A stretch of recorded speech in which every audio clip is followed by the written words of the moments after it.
Adaptation au changement climatique et santé. On sait que le climat change du fait de nos émissions massives de gaz à effet de serre. Ce changement a des effets très variables d'une région à l'autre. Ainsi, à certains endroits, il se traduit par des inondations, à d'autres par des sécheresses ou de très fortes précipitations et des tempêtes extrêmes. Les effets variables du changement climatique ont tous pour point commun de concerner directement ou indirectement la santé. L'effet est bien entendu direct dans le cas de catastrophes naturelles. La chaleur extrême est également dangereuse pour l'organisme humain. Les conséquences sont évidentes. Le changement des températures et des régimes de précipitation a également des conséquences indirectes pour la santé humaine. C'est ainsi par exemple que les régions de propagation du paludisme ou de la dengue sont susceptibles de se modifier. Ces maladies font partie des pathologies à vecteurs qui sont transmises notamment par des moustiques et des mouches. Qui plus est, des maladies dont la propagation est favorisée par l'eau, comme le typhus et le choléra, deviennent plus fréquentes du fait de la contamination de l'eau. Il peut également y avoir des pertes de récolte et donc des carences alimentaires. Les conséquences directes aussi bien qu'indirectes peuvent être désastreuses lorsque nous n'y sommes pas préparés. Ainsi, dans ce village de montagne, l'enfant a de la fièvre. Cette dernière est causée par le paludisme. Or, cette maladie n'existait pas ici auparavant. Elle n'a pu se répandre qu'en raison de la hausse des températures. Le personnel médical n'est pas suffisamment formé pour identifier la maladie. Ou encore ici, au bord du fleuve, qui en raison de la modification du régime des précipitations, déborde de plus en plus souvent de son lit. L'eau potable est contaminée. De nombreuses personnes tombent malades.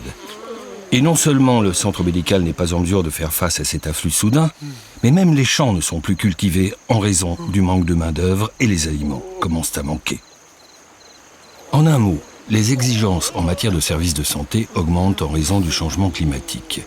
Mais rares sont ceux qui y sont préparés. Il faut que cela change. Mais comment ?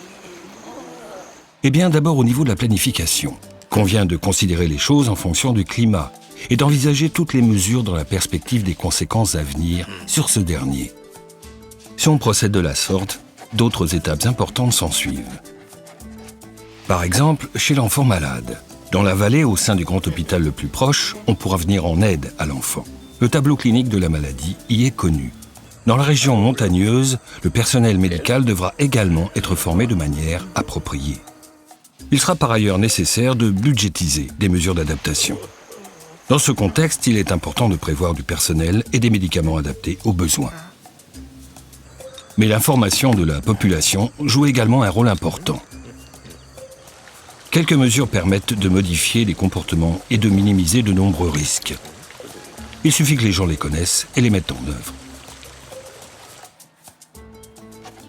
En vue d'une planification conforme aux besoins au niveau national et régional, il importe de mieux connaître et de surveiller les zones d'extension des maladies et de les recouper avec des données climatiques.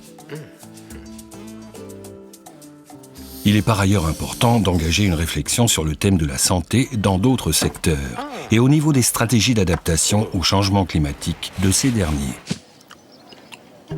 En résumé, le changement climatique menace la santé humaine de différentes manières.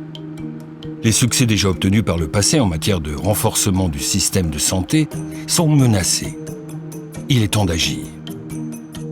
Tout d'abord, le système de santé doit être renforcé à tous les niveaux. Si cela est important dans tous les cas, cela l'est d'autant plus en raison des exigences supplémentaires liées au changement climatique. Ensuite, le changement climatique doit être intégré aux réflexions portant sur le secteur de la santé, tout comme cette dernière doit être prise en considération dans les stratégies d'adaptation des autres secteurs. On pourra ainsi rapidement tenir compte des nouvelles exigences et mettre en œuvre les mesures qui correspondent.